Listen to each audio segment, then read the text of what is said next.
Bom dia, boa tarde, boa noite, boa madrugada. Então, nós estamos hoje na lição 12 do nosso curso de Eclesiologia. E, como eu tenho dito, nós estamos conjugando o nosso estudo 4 áreas dos estudos bíblicos.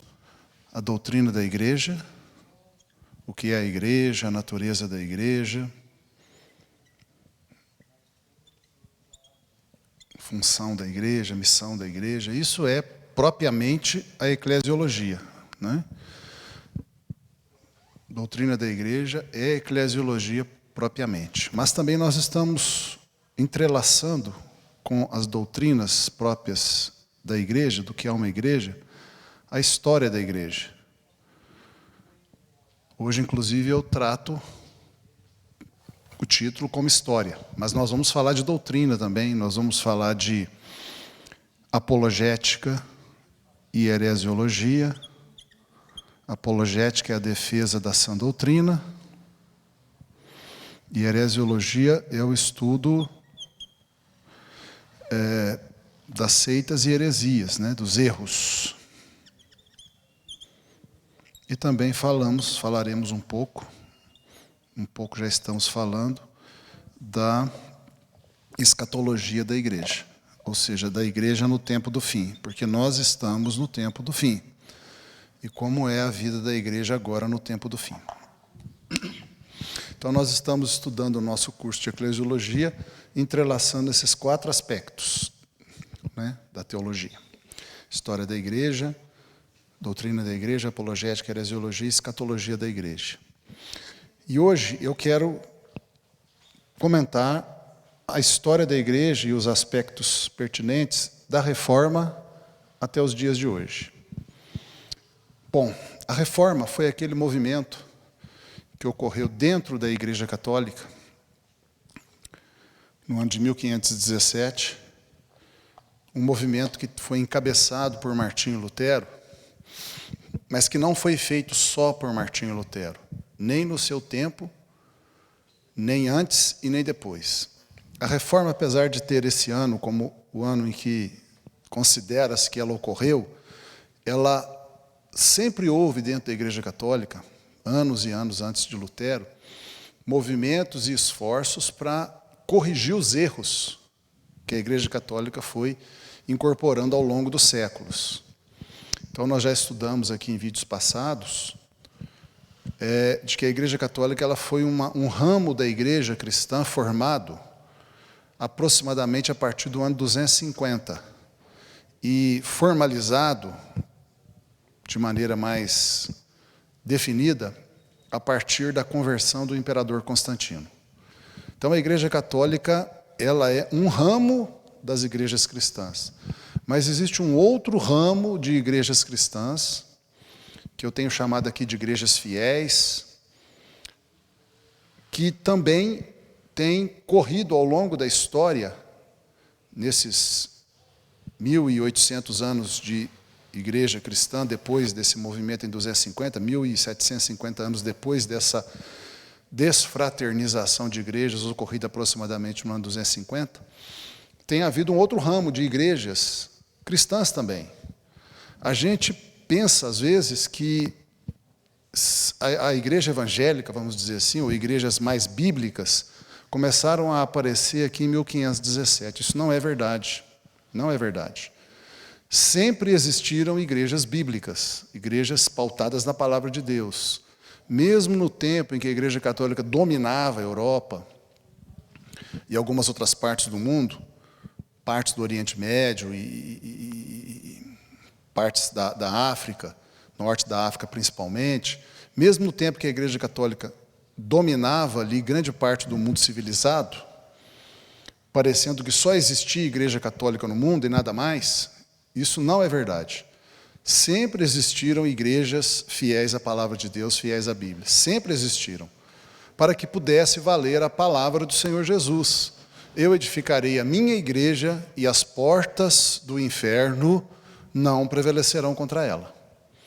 Nas próprios livros de história secular, é dito que o tempo em que a Igreja Católica dominou a Europa, principalmente depois da sua consolidação como poder temporal também, a união com o Estado, né, formalizado completamente, a partir do ano 800, por exemplo, em que Carlos Magno foi coroado imperador dos francos e, ao mesmo tempo, uma espécie de imperador dos cristãos. Desde então, né, do ano 800 até a Reforma, esse tempo, muitos tratam esse tempo como a Idade das Trevas, obscurantismo. A Igreja Católica era contra a ciência, a Igreja Católica era contra o livre pensar, a Igreja Católica perseguia e matava, havia corrupções absurdas dentro da Igreja, e isso não era corrigido. Então, os próprios livros seculares chamam o tempo de domínio da Igreja Católica de Idade das Trevas. Não é nem o livro teológico, o próprio livro secular fala isso. Dando a impressão que a Igreja de Cristo, então, se fosse só a Igreja Católica, sucumbiu perante as portas do inferno. O que invalidaria a palavra do nosso Senhor Jesus. Nós temos essa palavra do Senhor Jesus aqui em Mateus. Se você abrir a sua Bíblia, em Mateus, capítulo 16, e verso 18, onde está a confissão de Pedro, né? A confissão de Pedro, na verdade, começa no versículo 13 e continua até o versículo 20. Então, no versículo 18 está uma palavra que Jesus deu a Pedro, e logo depois, na parte B do versículo, ele profetiza sobre a sua igreja, dizendo assim: sobre esta pedra, que é a declaração de fé, a confissão de fé de que Jesus é o Senhor, o Salvador, o Filho de Deus, que veio ao mundo para nos salvar, sobre esta fé eu edificarei a minha igreja, e as portas do inferno não prevalecerão contra ela. Então nós temos aqui Mateus 16, 18, parte B. Se só existisse Igreja Católica, nós estaríamos vendo essa palavra caindo por terra, e Jesus, o nosso Senhor, falhou e não disse a verdade, o que é impossível. Teologicamente, então, nós temos aí o indício forte de que haviam igrejas fiéis. E, historicamente, nós temos esse registro. Existe a história das igrejas fiéis. Não é muito comum, em um dos vídeos passados eu coloquei material sobre isso, você pode pesquisar lá, você vai achar. Não é muito comum essa história, ela é mais escondida, vamos dizer assim, ela não é tão ensinada e propagada. Os livros de história da igreja quase sempre apresentam a história só do ramo católico, mesmo os chamados evangélicos, ou reformados, ou protestantes, eles contam a história da igreja mais pelo lado católico, porque é mais bem documentado, inclusive. Além de ser mais amplo, mais disseminado, o poder temporal a favor, o poder do Estado a favor, há mais registros, há mais documentos. Então fica mais fácil escrever a história da igreja do lado católico. Conta-se sobre a reforma e tal. Então, não é muito fácil você achar material. Hoje, graças a Deus, a internet nos ajuda nisso. Você acha alguma coisa sobre o ramo das igrejas fiéis. Existem também livros sobre isso. Existe também livros sobre isso. Por exemplo, eu achei um pouco dessa história no Comentário Bíblico Adventista. Eu vi lá uma série de vários volumes. Num dos volumes, existe lá uma parte da história da igreja contada em que abre um pouco mais de luz sobre esse ramo das igrejas que não se contaminaram com os erros católicos. Então, não é muito fácil você achar. Pois bem, no ano 1517, então, houve a reforma. Antes de 1517, houve vários esforços para reformar a Igreja Católica. Um deles, chamado João Hus, um padre católico do que hoje é a República Tcheca, na cidade de Praga. Era um padre católico que tinha uma paróquia na cidade de Praga, o nome dele era João Hus, e ele passou a desejar viver a Bíblia com seus paroquianos. Então, ali na paróquia que ele era padre, Isso foi 100 anos antes de Lutero nascer. Veja bem, um homem 100 anos antes de Lutero, 100 anos antes de 1517, 1400 e pouco. Entre os vários homens que tentaram reformar a Igreja Católica, João Hus foi mais um deles. E João Hus, então, na paróquia, na Igreja Católica que ele era padre, ele começou a corrigir os erros católicos da paróquia dele. Tirou santos da parede, passou a distribuir não só o pão, né, a hóstia, o pão, mas também o suco de uva para os membros da igreja participarem da ceia. Começou a pregar mais dentro da Bíblia e não tanto da tradição da Igreja Católica, do magistério, mas mais dentro da Bíblia. E isso chegou aos ouvidos do Vaticano. O Vaticano ficou sabendo disso.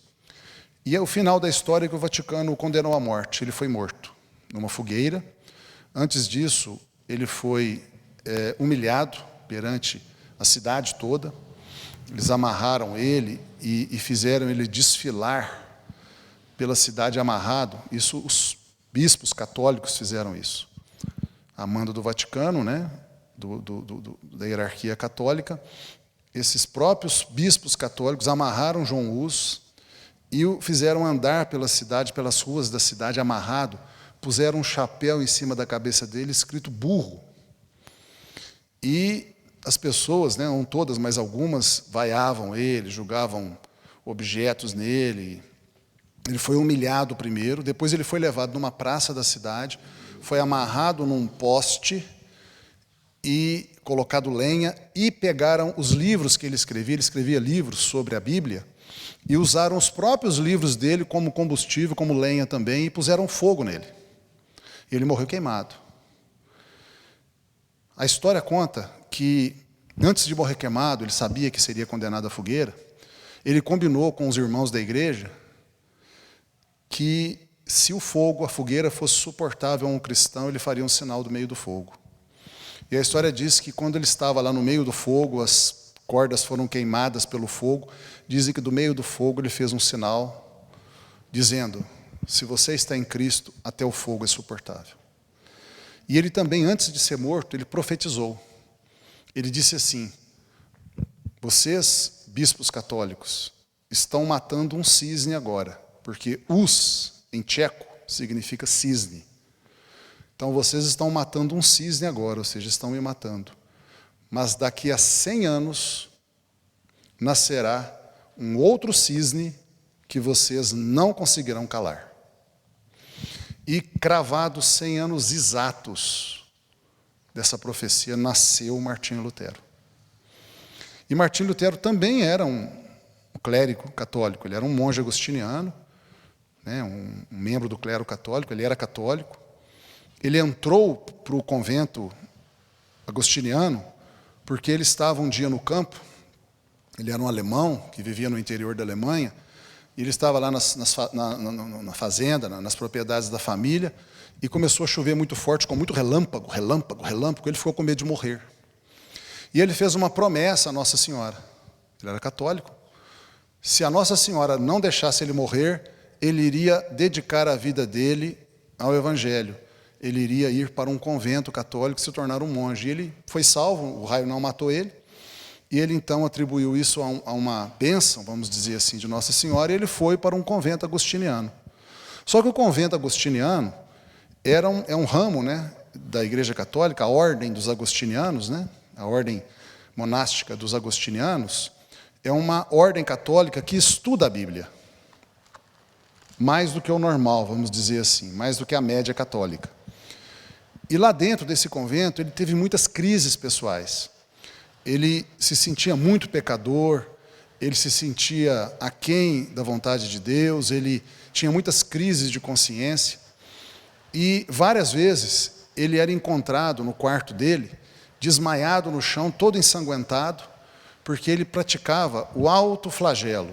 Ele tinha um chicote com ganchos de metal, ele tirava a roupa e ele ficava se chicoteando a si mesmo com esse chicote feito para causar dano, e ele rasgava-se inteiro, machucava-se inteiro a ponto de sangrar e desmaiar.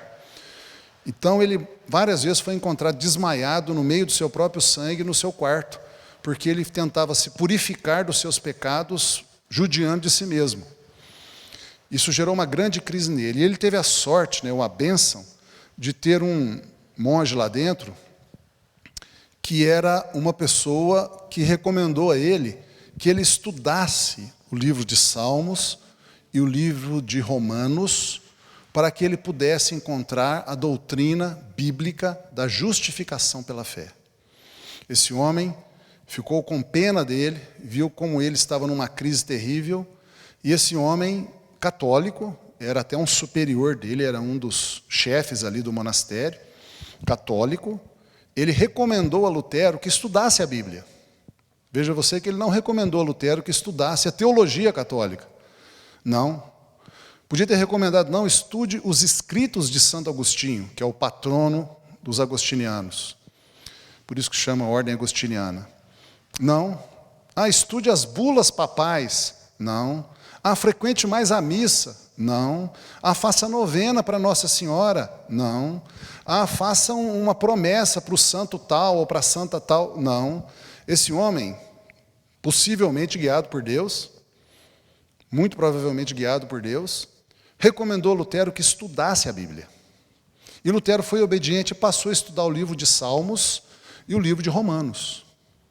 E no livro de Salmos e de Romanos, ele descobriu, ou redescobriu, a salvação pela graça de Deus, a justificação pela fé.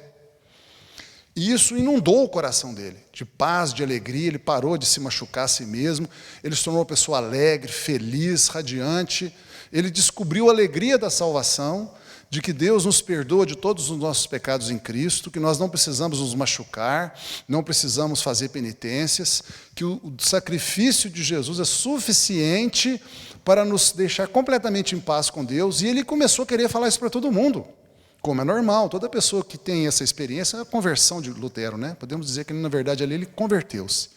Quer dizer, ele era católico, batizado lá quando criança, fez todos os votos católicos, estava estudando num seminário católico e não era convertido. Não era convertido. Ele se converteu lendo a Bíblia. E como toda pessoa convertida, ela quer falar de Jesus para todo mundo. E começou a falar e pregar, e pregar, e pregar. E, é claro, o Vaticano outra vez entrou em cena e tentou calá-lo, né? Você não pode falar isso aí, você está falando errado, você tem que fazer o povo, ensinar o povo do jeito que a gente quer, não do jeito da Bíblia, e tal, e tal, e tal.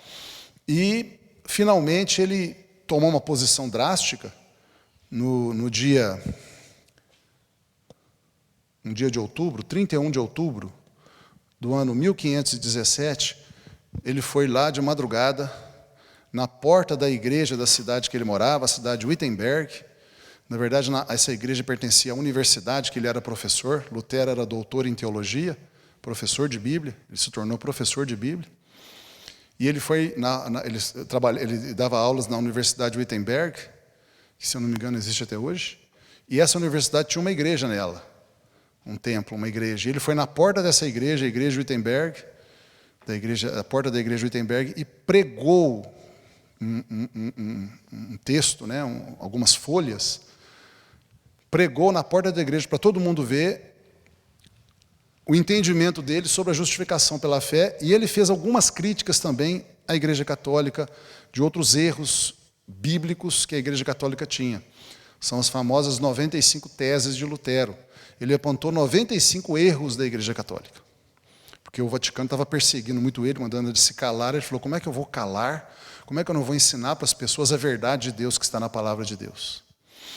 E isso gerou um cisma, uma ruptura entre ele e o Papa, entre ele e o Vaticano.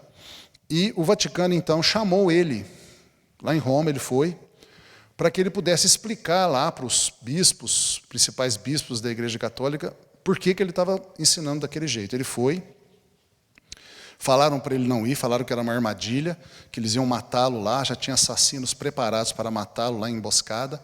Mas ele foi, e lá ele foi apresentado aos bispos, ele apresentou o seu entendimento da justificação pela fé, a salvação pela graça, e os bispos, na verdade, não queriam ouvi-lo. Eles queriam apenas convencê-lo a ele voltar atrás e dizer para todo mundo que ele estava errado, que ele estava equivocado, que não era assim, que ele ia pregar e ensinar só a doutrina católica, que Bíblia você deixa de lado, é a igreja que interpreta, eu vou pregar o que o Papa manda, o que o Bispo manda, o que a doutrina manda, o que a mãe Igreja Católica manda, o que o magistério da igreja manda, a tradição da igreja manda, etc. Só que ele falou uma coisa forte, ele falou assim, se vocês me convencerem pela lógica e pelas escrituras, pela Bíblia, que eu estou errado, eu volto atrás. E os bispos não conseguiram, porque ele estava perfeitamente lógico no seu raciocínio sobre a justificação pela fé e alguns outros pontos. E os bispos então forçaram ele. Olha, se você não voltar atrás, nós vamos te punir. Prepare-se, porque nós vamos te punir. Aí ele falou a sua última frase. Não é bom para o homem ir contra a sua própria consciência. Encerrou e saiu do ambiente. Né? O que aconteceu? Ele voltou para a Alemanha. Logo em seguida, o Papa enviou um exército particular. O Papa tinha exército particular, soldados particulares.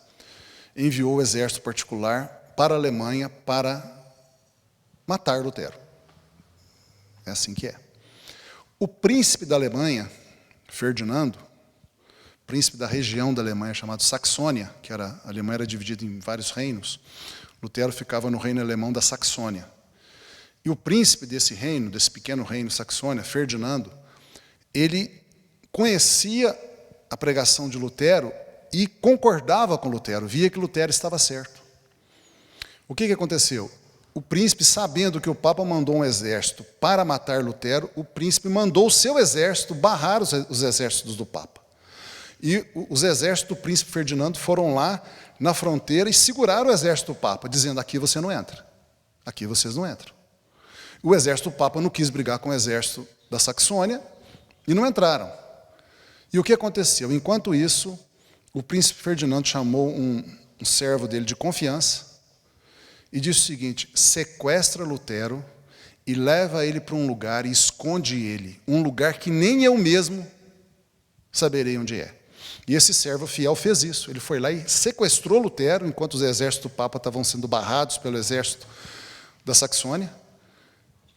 Esse homem foi lá e raptou Lutero, sequestrou Lutero e levou para um lugar que ninguém sabia onde Lutero estava, nem o príncipe Ferdinando sabia. Só esse homem sabia e mais ninguém. E durante 10 anos, Lutero ficou escondido. Nesses 10 anos, Lutero conseguiu escrever livros, traduzir a Bíblia para o alemão e fazer muitos e muitos trabalhos que inundaram a Alemanha e vários países da Europa. Ou seja, Deus usou o Estado, que era serviçal da Igreja Católica naquele tempo, mas um homem, um príncipe, portanto, um nobre do Estado, né, uma autoridade estatal, para promover o próprio conserto de uma igreja que estava cada vez mais apóstata. E com isso, o movimento da reforma cresceu enormemente. Vários outros países viram que a Alemanha conseguiu fazer a reforma, começaram a imitar, e aí começaram a aparecer reformadores na Suíça, né, Zwinglio e Calvino, João Calvino, todos esses eram padres católicos. Ou seja, estava represado dentro do catolicismo na Europa, da Igreja Católica na Europa, um grande desejo de reformar a igreja, ou seja, muitos e muitos padres viam que estava errada a igreja, mas eles tinham medo de reformar porque eles sabiam que podiam ser mortos. E era isso mesmo, a Igreja Católica matava quem se levantava contra ela. Savonarola foi outro, e vários outros nomes, de homens que se levantaram para corrigir, não se levantaram contra a Igreja Católica, se levantaram a favor da Igreja Católica, para corrigir os erros, mas o Vaticano não aceitava. Lutero foi o primeiro que não foi morto pela Igreja Católica.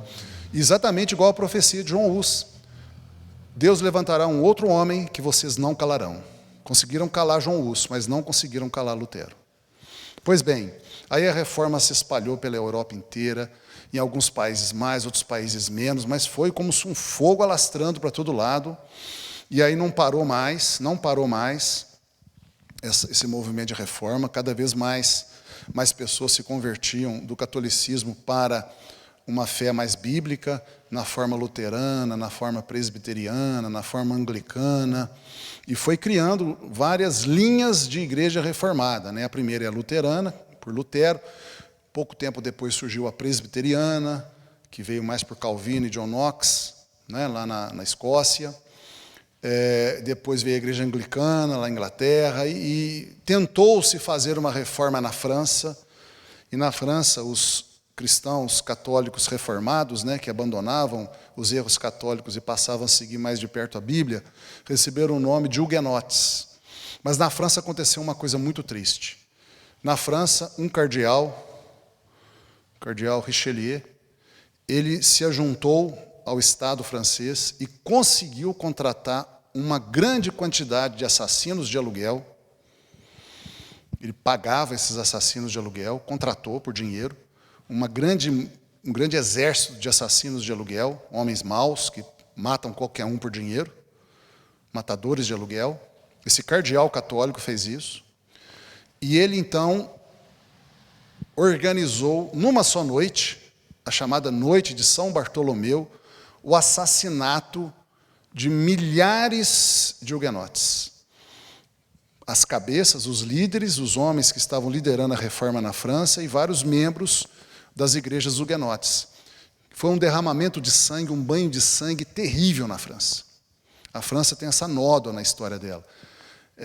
Foram assassinados, entrava-se nas casas e matava a facadas, com os filhos vendo, a mulher vendo. Foi um banho de sangue na França, chamada Noite de São Bartolomeu. Por causa disso, o Evangelho, as igrejas reformadas nunca conseguiram ser fortes na França. A França é um dos países da Europa mais católicos. Hoje ele é secularizado, mas a reforma da igreja começou a entrar na França e essa artimanha, essa maldade desse cardeal católico, junto com membros do Estado francês, conseguiram sufocar o movimento da reforma, fazendo a França se tornar mergulhada e presa no catolicismo. Então a França tem essa nódoa na história dela. A Alemanha meio que se dividiu, uma parte ficou católica, mas uma parte ficou protestante, né, reformada. E assim foi a Suíça, se tornou quase totalmente reformada. E a reforma foi entrando. Mas existiam nessa época, desde antes, aqui na época antes, e nessa época ainda, igrejas que nunca foram católicas. Então, os valdenses, por exemplo, não é uma igreja reformada. Ela não veio da igreja católica, os valdenses. Os valdenses são da linha das igrejas fiéis, que não precisam de reforma porque nunca foram católicos. Então, quando o pessoal começou a corrigir a igreja católica, o João Hus, o Lutero, o Calvino, o Zwingli, o Knox, começaram a corrigir a igreja católica, os valdenses, por exemplo, e outros grupos que eram da linha das igrejas fiéis, falavam assim: nós não precisamos de reforma, eles estão querendo chegar onde nós já estamos. Eles estão querendo se tornar cada vez uma igreja mais bíblica, mas nós já somos bíblicos desde o início do Novo Testamento. Desde o Pentecostes, nós nunca desviamos da Bíblia, nós somos igrejas fiéis à Bíblia. Algumas pessoas pensam que valdenses e outros, que são da linha das igrejas fiéis, são igrejas reformadas ou protestantes. Não são. São igrejas fiéis que não sofreram reforma porque nunca se corromperam. Então a reforma é a reforma da igreja católica. As igrejas fiéis nunca foram reformadas, porque não precisa ser reformada uma igreja que está de acordo com a Bíblia. Ela só precisa ser pastoreada, corrigir os erros pequenos das pessoas, mas se ela segue a Bíblia, ela está sempre certa, sempre certa. Pois bem, alguém pode falar assim: mas teve os anabatistas no tempo da reforma, que eram pessoas erradas e tal. Sim, houve. Mas esses anabatistas aí, que se refere aqui no tempo da reforma, que criaram problemas, foi uma exceção. Não foram todos os anabatistas, não foram todas as pessoas membros de igrejas fiéis. Os valdenses não fizeram isso, por exemplo. Isso foi um pequeno grupo de pessoas que talvez tinha lá no meio deles pessoas das igrejas fiéis, mas se misturaram a oportunistas políticos e viram naquele momento da reforma uma oportunidade para fazer uma reforma política. E aí houve revolução, matou-se pessoas, mas isso não é nenhum indício ou prova de que as igrejas fiéis eram sanguinárias ou erradas, porque os anabatistas que participaram dessa revolução sangrenta não eram representantes, nem a totalidade, muito menos, dos membros das igrejas fiéis. As igrejas fiéis continuavam existindo e continuaram depois da reforma e estão até hoje. Até hoje. Eu disse para vocês que a partir do século XVIII, os anos 1700, essas igrejas fiéis homogeneizaram seus vários nomes para o nome batista, Apesar de que até hoje, me parece que ainda existe na Itália a igreja dos valdenses. Parece que até hoje existe, um pequeno número, poucas pessoas, mas existe até hoje. Apesar de que alguns grupos não adotaram o nome batista, isso eu estou dizendo. Mas, de maneira geral, esse ramo todo de igrejas que permaneciam fiéis à Bíblia, a partir dos anos 1700, começaram a homogeneizar o nome para igrejas batistas. Então, a grosso modo, a gente tem isso.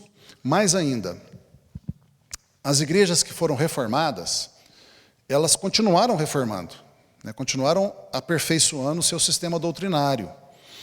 Martim Lutero dizia assim: igreja reformada, sempre reformando. Então, daí veio outras igrejas. Os metodistas vieram da igreja anglicana, Grande parte dessas igrejas reformadas foram para os Estados Unidos. Os Estados Unidos eram preponderantemente batistas, mas para lá foram presbiterianos, para lá foram metodistas, anglicanos, luteranos. E nos Estados Unidos, esses grupos foram tomando novos nomes ainda. Então, por exemplo, os metodistas finalmente se tornaram os pentecostais, a Assembleia de Deus. Então, a Assembleia de Deus, ela tem uma origem, não só, mas também e primeiramente, se a gente for ver o movimento da Rua Azusa, que é onde oficialmente nasceu o movimento pentecostal, e a Assembleia de Deus era, naquela época, a principal expressão do movimento pentecostal. Depois veio a Igreja do Evangelho Quadrangular, que também se tornou uma expressão importante do movimento pentecostal. A Assembleia de Deus, que veio do movimento da Rua Azusa, veio de uma igreja metodista, porque a igreja da Rua Azusa, onde começou o movimento pentecostal como nós conhecemos hoje, era uma igreja metodista. Então, nós temos aí essa sucessão, A igreja adventista, por exemplo, ela veio de uma igreja batista, nos Estados Unidos. Uma igreja batista deu origem a uma igreja adventista. Dos adventistas vieram as testemunhas de Jeová. Dos adventistas vieram também adventistas renovados. Dos batistas vieram batistas do sétimo dia, que são meio adventistas. Os mormons, eu estou um pouco em dúvida agora de onde veio os mormons, mas me parece que os mormons têm uma ligação com os adventistas também. Enfim, começou-se a surgir uma série de novas igrejas a partir da reforma, com o objetivo sempre de ir melhorando, cada vez mais de acordo com a Bíblia, cada vez mais de acordo com a Bíblia, e aproximadamente misturou muito as igrejas reformadas com as igrejas fiéis. Elas acabaram se misturando muito, porque o objetivo das duas é o mesmo, é voltar para a Bíblia. As igrejas fiéis estavam na Bíblia, e as igrejas reformadas, que eram católicas, foram todas se aproximando cada vez mais da Bíblia. Então era natural que as igrejas reformadas ficassem muito parecidas cada vez mais, e entrelaçadas e comunicantes com as igrejas batistas. E é isso que nós encontramos hoje. O quadro de igrejas no mundo hoje é isso, é o resultado disso. Então, você vê que hoje nós temos muitas e muitas formas de igreja diferentes, e nomes e nomes, em grande quantidade. Isso não tem nada errado, não tem nenhum problema. Muitos e muitos nomes de igreja, não há nada errado.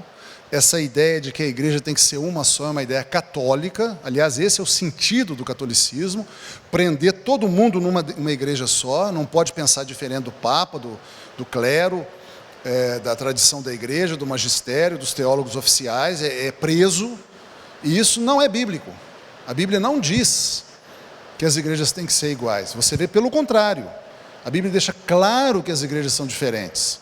A igreja de Roma aqui, a carta de Paulo aos Romanos, mostra uma igreja diferente da igreja de Corinto. As duas cartas para Corinto mostram uma igreja muito diferente de Roma. E assim vai para Éfeso, e assim vai para Tessalônica e Colossos.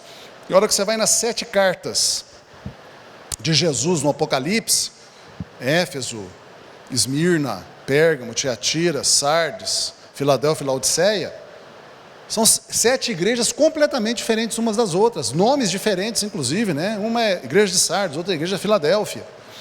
E não tem fim para isso, nome de igreja não é um problema.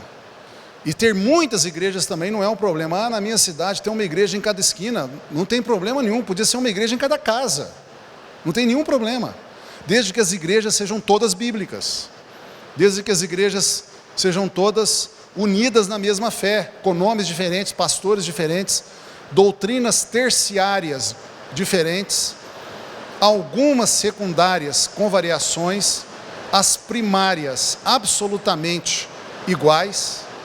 Se isso acontecer, e é o que acontece hoje, não há nenhum problema, esse é o padrão bíblico. Como todo cristão é um sacerdote, todo cristão é um ministro do Evangelho, grupos de cristãos podem se unir e estabelecer uma igreja local, diferente de outra, de outra, de outra, de outra. Com isso nós dizemos o seguinte, que existe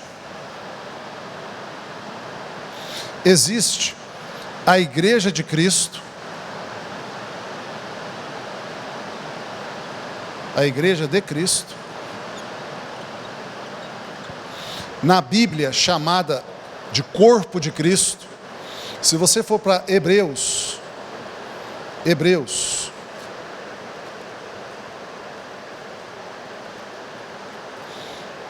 capítulo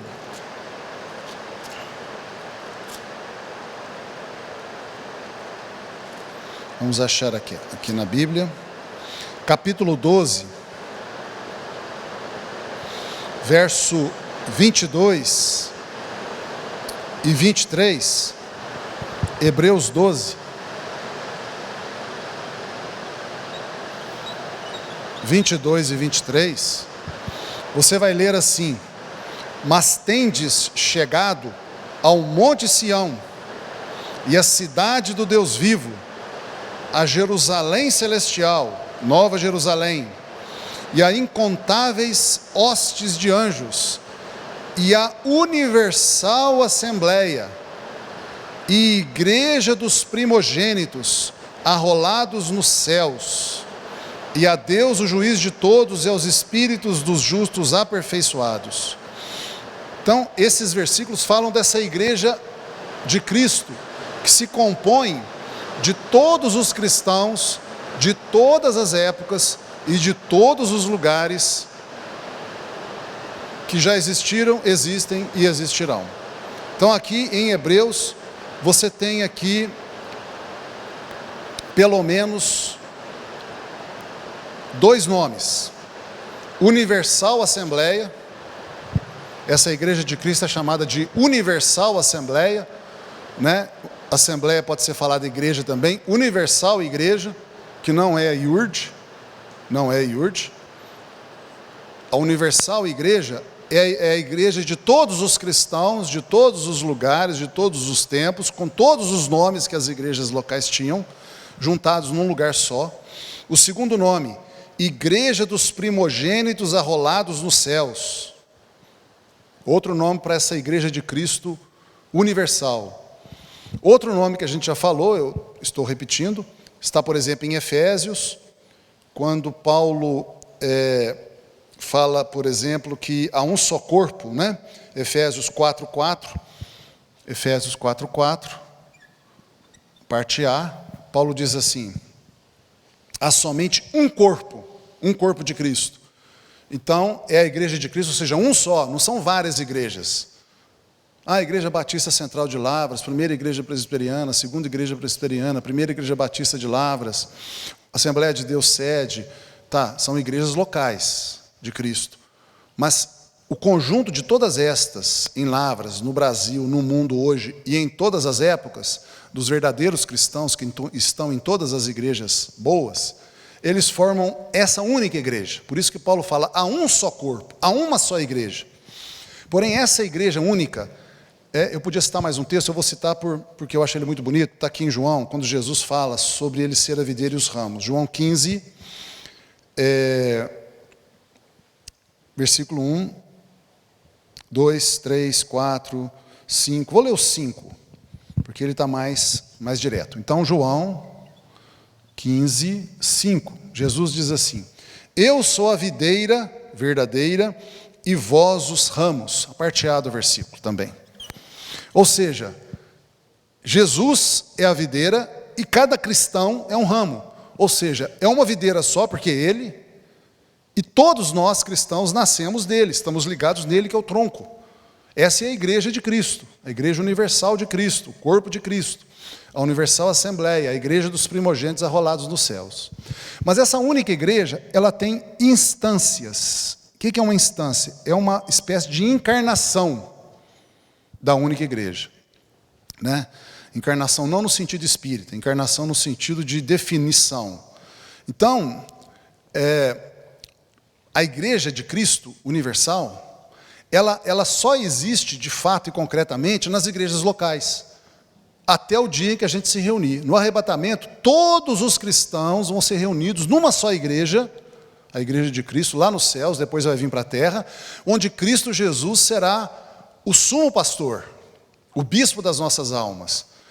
De fato, essencialmente falando, o único pastor que a igreja vai ter, Jesus. Todos os demais são irmãos que se ajudam mutuamente.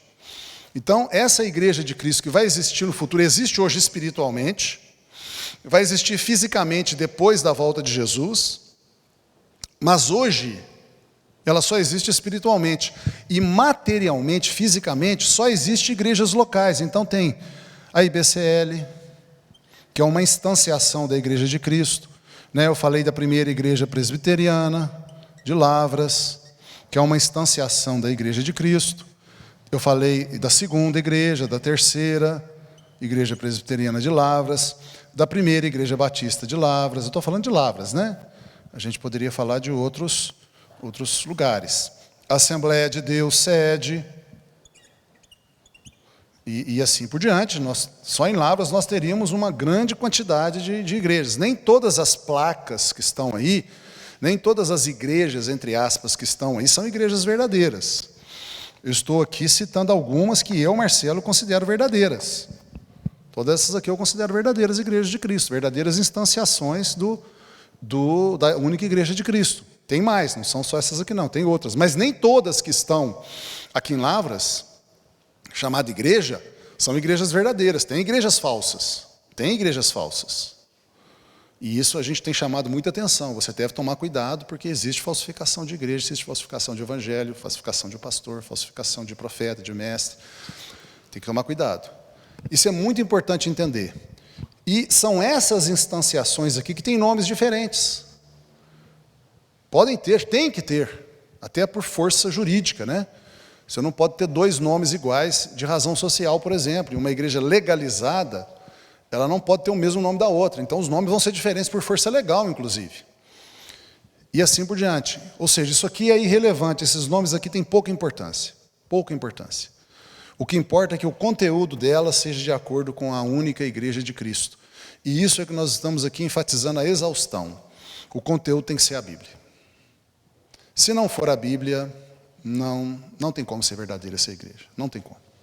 Pode ser gostosa, pode ser que eu saio do culto igual o Red Bull, né? Com asas, né?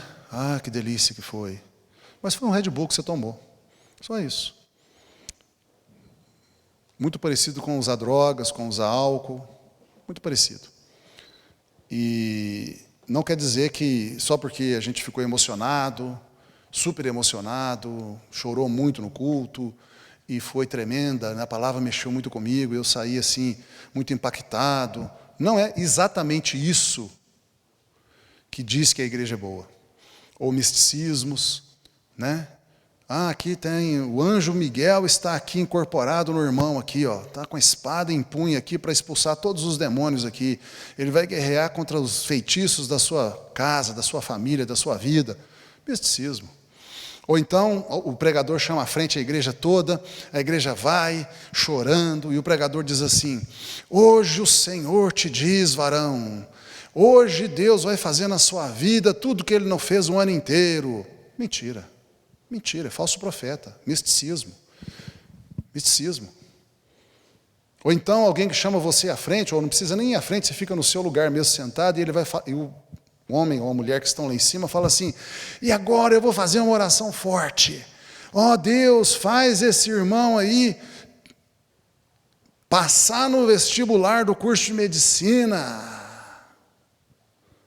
Mas se você não estudar, você não vai passar, não. Mas ele faz você acreditar que se você for lá e fizer participar de um ritual, der uma oferta, ou comprar uma caneta lá especial, ou chorar, ou ir debaixo da mão dele, ou passar no corredor dos 318, ou não sei o que mais, você vai passar no vestibular, estudando ou não. Não precisa nem estudar, porque lá é uma mágica violenta, tem uma mágica lá muito forte que faz você entrar. Falsa igreja, isso é feitiçaria. Isso é feitiçaria na igreja. E alguém fala: mas como é que numa igreja tem feitiçaria? Vamos para Tiatira? Vamos para Tiatira? Apocalipse, capítulo 2, verso 24. Digo todavia a vós outros, os demais de Tiatira, a tantos quantos não têm essa doutrina maligna, dentro da igreja, pregada dentro da igreja, ensinada dentro da igreja, praticado dentro da igreja, e que não conheceram, como eles dizem, os propagadores, os falsos profetas, falsos pastores e falsos mestres que existem dentro da igreja, dentro, não é lá fora não é nos Rosa Cruzes, não é na Summit Lighthouse, não é no Espiritismo, não, é dentro da igreja, no culto, que não conheceram, como eles dizem, as coisas profundas de Satanás. Veja bem que Jesus está falando aqui que em Tiatira tinha feitiçaria profunda. Não é uma feitiçaria leve, no sentido horóscopo, por exemplo. Horóscopo é uma feitiçaria leve, né? Acreditar em horóscopo é feitiçaria. Feitiçaria, o que é feitiçaria, magia e bruxaria? Simplesmente uma coisa só. É atribuir a rituais, objetos e palavras mágicas, rituais mágicos, objetos mágicos e palavras mágicas, o poder a homens também, homens poderosos, xamãs, pajés, que têm oração forte. Então isso é bruxaria. O poder de manipular as forças da natureza e as entidades espirituais. Isso é bruxaria, feitiçaria e magia. As coisas profundas de Satanás. Jesus está denunciando, em Tiatira tinha isso. E ainda tem até hoje, em várias igrejas, tem bruxaria. Manipulação de homem para com homem. E a bruxaria usa sempre emocionalismo, misticismo, ameaças. Se você sair dessa igreja, você vai morrer entre as ferragens de um carro num acidente automobilístico. Bruxaria.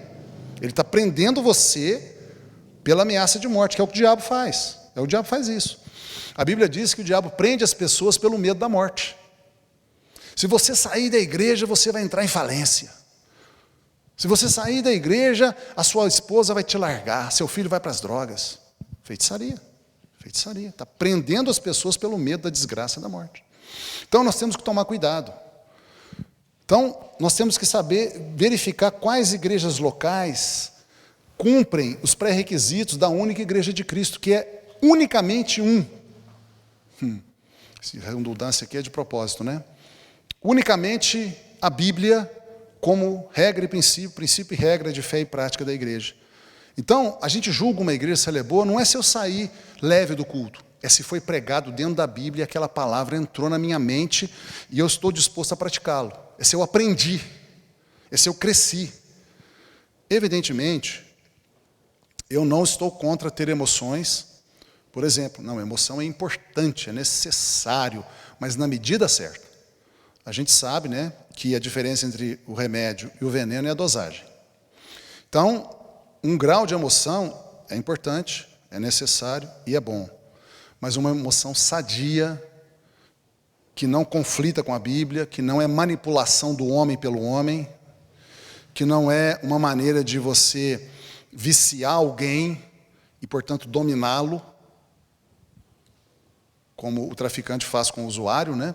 O traficante primeiro vicia a pessoa, dá de graça até. Depois ele começa a cobrar. E ele tem um cliente que vai fazê-lo enriquecer aí ilicitamente pelo comércio de drogas, porque está viciado já. Misticismo. O misticismo ele conflita com a verdadeira espiritualidade.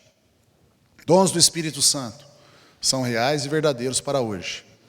Porém, devem ser totalmente conduzidos com decência e ordem, com percepção do valor do seu uso, da conveniência ou não. E eles podem ser praticados sem o estereótipo pentecostal. Por exemplo, eu posso profetizar, eu ou qualquer pessoa que tenha o dom da profecia dado pelo Espírito Santo, sem fazer um teatro. Assim diz o Senhor, varão. Não preciso fazer isso. Posso fazer se eu quiser. Lógico, posso fazer. Não estou aqui criticando quem fica emocionado ao fazer isso. Só estou dizendo que isso não é a única maneira de entregar uma profecia. É isso que eu estou dizendo. Eu posso entregar uma profecia, você pode entregar uma profecia sem nenhuma emoção, sem nenhum gesticular, sem nenhum tremer de corpo, sem mudar a entonação de voz, sem estar lá em cima no púlpito. Eu posso entregar uma profecia para um irmão, conversando com ele de boa, normal. Deus está dizendo para você isso. Normal. Nem preciso falar, Deus está te dizendo. Eu posso dizer assim, olha, o melhor para a sua vida é isso. Isso é uma profecia. Deus está falando para ele, usando a minha vida, num legítimo dom da profecia, e não tem o estereótipo, a roupagem pentecostal. Então a gente tem que ser inteligente para entender isso. Como é que a gente fica com essa inteligente? Quando a gente vai para a Bíblia. O dom da profecia é essencialmente um dom de pregar bem, é essencialmente isso. Transmitir a palavra de Deus de um modo que a gente receba. Né?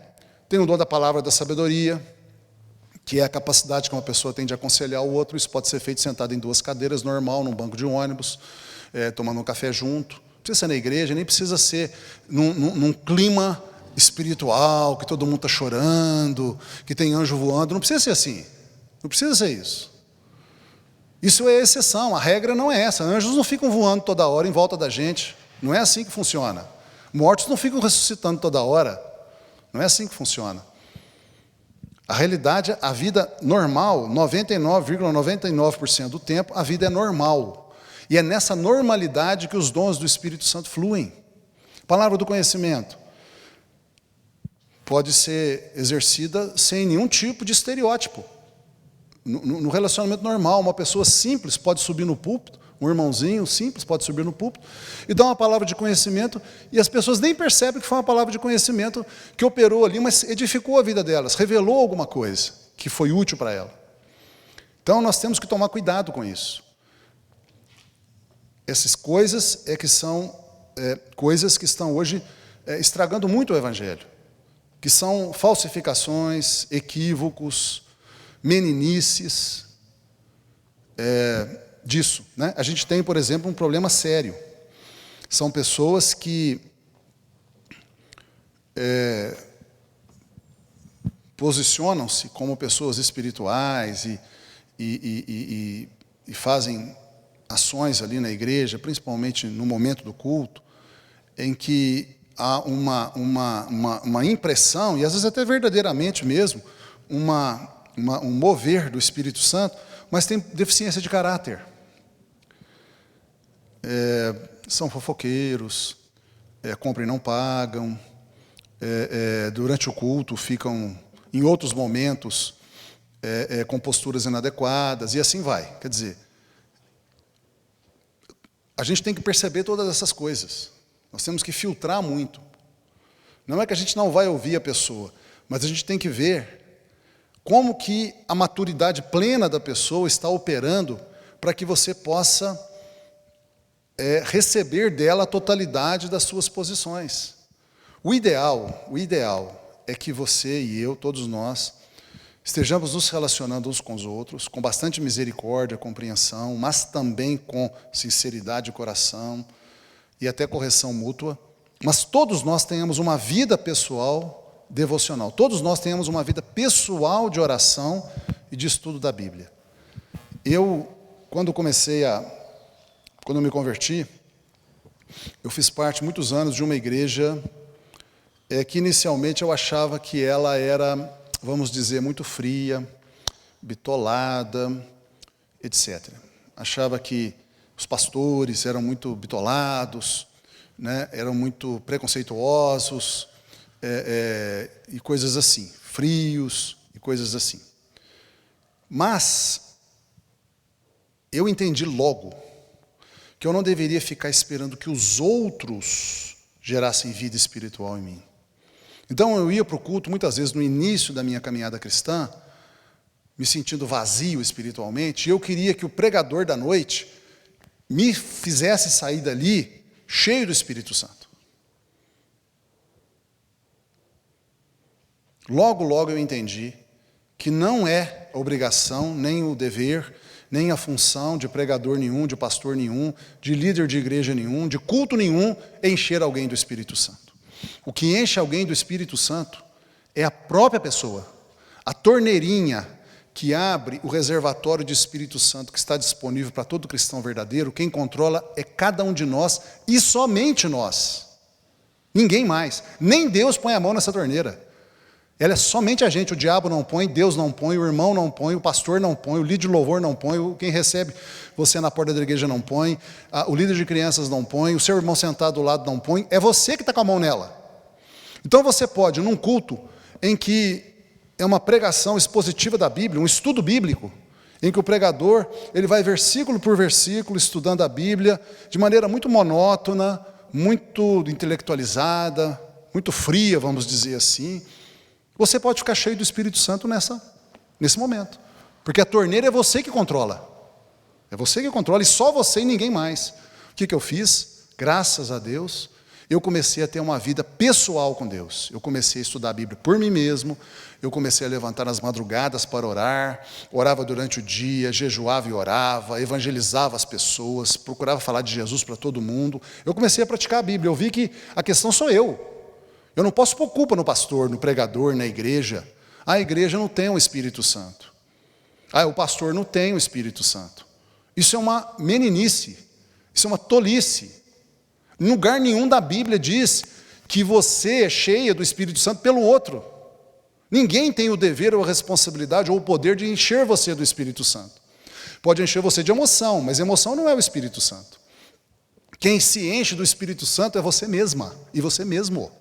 Se você não tem vida com Deus pessoal, se você não lê a Bíblia todo dia, não medita na Bíblia todo dia, se você não ora todo dia, se você não jejua e ora frequentemente, se você não fala de Jesus para ninguém, se você não está nem aí, se o seu colega, seu amigo próximo está salvo ou não está salvo, se você preocupa a sua vida toda em cuidar dos seus próprios interesses, você nunca será cheio do Espírito Santo, em igreja nenhuma. Em igreja nenhuma. Você pode pôr a culpa nos outros à vontade, você só se torna mais culpado, porque se torna maldizente, calunioso e difamador. Só isso. É isso que você faz, você só aumenta a sua culpa ao longo dos anos. Aumenta a sua falta de Deus ao longo dos anos. E vai se tornar, talvez, infelizmente, ao longo do tempo, um fóssil cristão, que um dia esteve vivo, mas hoje só parece que está. Como Sardes se tornou uma grande parte. Tem nome de que vive, mas está morto. É fóssil. Então, nós temos que tomar muito cuidado, muito cuidado. Nós estamos no tempo do fim da igreja. Eu particularmente acho, o irmão Rogério também tem essa opinião. Digo como ele diz, pode ser que Jesus demore a voltar mais do que eu acho. Mas eu e muita gente mais, o irmão Rogério ontem pregando, concordo com ele e com muitos outros irmãos que entendem, mas muitos irmãos, muitos, milhões, entendem, nem por causa de ser milhões, porque os milhões podem estar errados. Mas a Bíblia, quando a gente vai na Bíblia e vai conferindo coisas espirituais com coisas espirituais, nós vamos vendo que nós estamos no tempo do fim. Então, por isso que eu pus escatologia, a igreja do tempo do fim. E a igreja do tempo do fim, numa certa ótica, é Laodiceia. E quando você vê Laodiceia está ali em Apocalipse 3. É a última igreja das 7. E você pode ver as 7 igrejas como a sucessão dos tipos de igreja ao longo dos séculos. Desse modo, a igreja em Laodiceia, que seria a igreja preponderante agora do tempo do fim, é uma igreja que é assim, Apocalipse 3,15. Conheço as tuas obras, que nem és frio, nem és quente. Quem dera fosses frio ou quente. Assim porque és morno, e nem és quente, nem frio, estou a ponto de vomitar-te da minha boca. Ou seja, uma igreja que ela parece cheia do Espírito Santo, parece que tem mover, parece que é quente, mas é só fogo de palha, é só emoção, é misticismo, é manipulação humana, é técnicas de manipulação humana, de impulso, o homem gerando impulso no homem, parece que é quente. Não é totalmente fria, não é uma igreja que nunca fala de Jesus, que nunca evangeliza, que nunca jejua nem ora, não, tem reuniões de oração, jejum, vai no monte, então não é totalmente fria. Ela fica no meio, é morna, ela fica no meio. E olha para você ver o que Jesus fala no versículo 17. Por que você é morna, Laodiceia? Pois dizes, estou rico e abastado e não preciso de coisa alguma. Aqui está falando de dinheiro, claro, mas não só de dinheiro. É uma sensação de nós já somos uma igreja maravilhosa. Entendeu? Laodiceia pensava assim, nós somos o máximo, nós somos a melhor igreja da região. Nossa, Deus só move aqui, ou Deus move mais aqui. O resto, coitadinha das outras. Aqui que está o mover de Deus. A nuvem está aqui. Nós somos o máximo. Nós somos o máximo. Estou rico e abastado e não tenho necessidade de coisa alguma. Não preciso de coisa alguma. Já atingimos o ápice. É aqui que a coisa está. É aqui que está o mover. Vem para cá. Sai da sua igreja e vem para cá. Porque a sua igreja não tem mover. A minha tem. Laodiceia.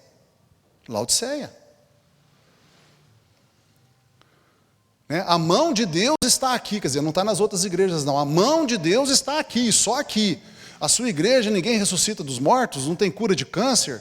Não, vem para cá que aqui, cura de câncer aqui é troco de bala, acontece toda hora, assim, o pessoal dando risada, o câncer está sendo curado. Aqui entrou, quando vê, o câncer pula fora. Morto aqui, você encosta o dedo, ele já está pulando lá, dando glória a Deus.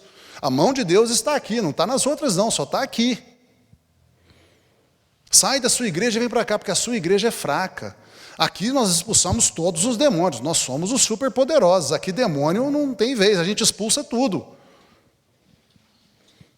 Aqui você entra mendigo e sai empresário, dono de 7 empresas, com 3 BMW na garagem, um iate lá em Guarujá, 2 casas de condomínio fechado, tem uma casa em Miami também, e está comprando uma em Portugal agora, e a minha empresa não para de vender, eu não faço quase nada, eu estou na magia da prosperidade, só porque eu estou aqui nessa igreja.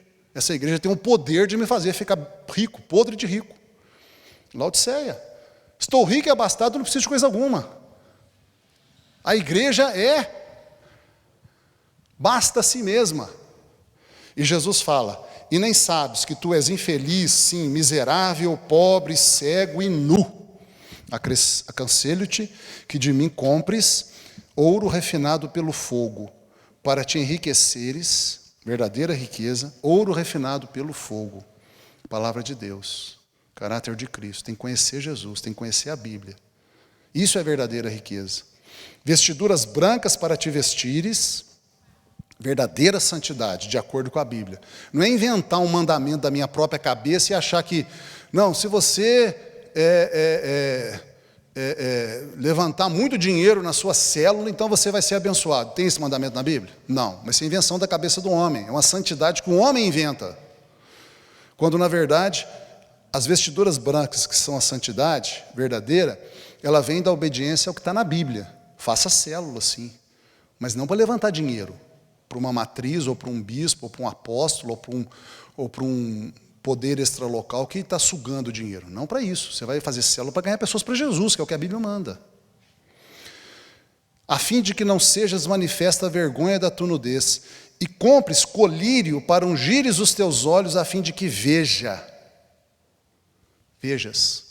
Ou seja, a pessoa está cega, achando que está numa igreja maravilhosa, o mover de Deus está aqui, coitadinha das outras, aqui é a bola da vez.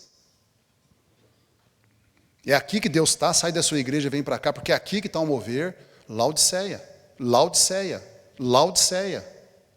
Marca do tempo do fim. Será que é por acaso que no Brasil está acontecendo isso a rodo? Quantas igrejas você vê falando isso? Vem para cá, porque aqui que tem Deus, viu? Aí não tem não, aqui que tem. Né? Aqui que tem Deus, aí não tem não. Aqui que Deus é poderoso. Deus ouve oração aqui, mas aí na sua igreja não ouve não. Aqui a oração do pastor funciona, a oração do seu pastor não funciona não. Viu? Aqui você vai ficar cheio do Espírito Santo, cheio do Espírito. Lá você não fica não. É só aqui que você fica. Não, seu pastor não tem unção, que é isso? Aqui o pastor tem, lá o seu não tem. Isto é Laodiceia. Isto é Laodiceia. É muito triste porque Jesus está do lado de fora dessa igreja. Você vê que ele tem que bater a porta para entrar. Uma igreja que se acha o máximo. Que se acha o máximo. Olha o contraste com Filadélfia.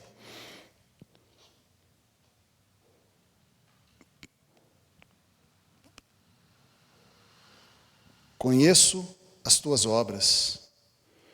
Apocalipse 3:8. Eis que tenho posto diante de ti uma porta aberta, a qual ninguém pode fechar. Que tens pouca força. Que tens pouca força, uma igreja humilde. Ela não fica falando, não, aqui, Deus move aqui. Deus move aqui. Lá não, aqui move. Não, é uma igreja humilde, que está fazendo o trabalho de Deus certinho. Entretanto, mesmo tendo pouca força, guardaste a minha palavra. Vocês cumprem a Bíblia, vocês estudam a Bíblia, meditam na Bíblia e praticam a Bíblia. Guardaste a minha palavra, é isso e mais nada. Se alguém fala para você que guardar a palavra de Jesus não é estudar a Bíblia, meditar na Bíblia e cumprir a Bíblia, essa pessoa está te enganando e mentindo para você. Não é guardaste a palavra do apóstolo, a palavra do bispo, a palavra do pastor, a palavra do líder, a palavra do ungido. Não é isso. É a palavra de Jesus que está na Bíblia e só na Bíblia. E não negaste o meu nome, ou seja, vocês evangelizam, vocês compartilham Cristo. Eis que farei com que alguns dos que são da sinagoga de Satanás, que é aquela que fala mal da igreja da Filadélfia, desses que a si mesmos se declaram judeus e não são, desses que a si mesmos se consideram superiores aos outros, judeus, né, sou superior a você, e não são, mas mentem, eis que os farei vir e prostrar-se aos teus pés e conhecer que eu te amei, Filadélfia. Porque guardaste a palavra da minha perseverança, a palavra da minha perseverança, ou seja, vocês cumprem a Bíblia o tempo todo. Também eu te guardarei da hora da provação que há de vir sobre o mundo inteiro, para experimentar os que habitam sobre a terra.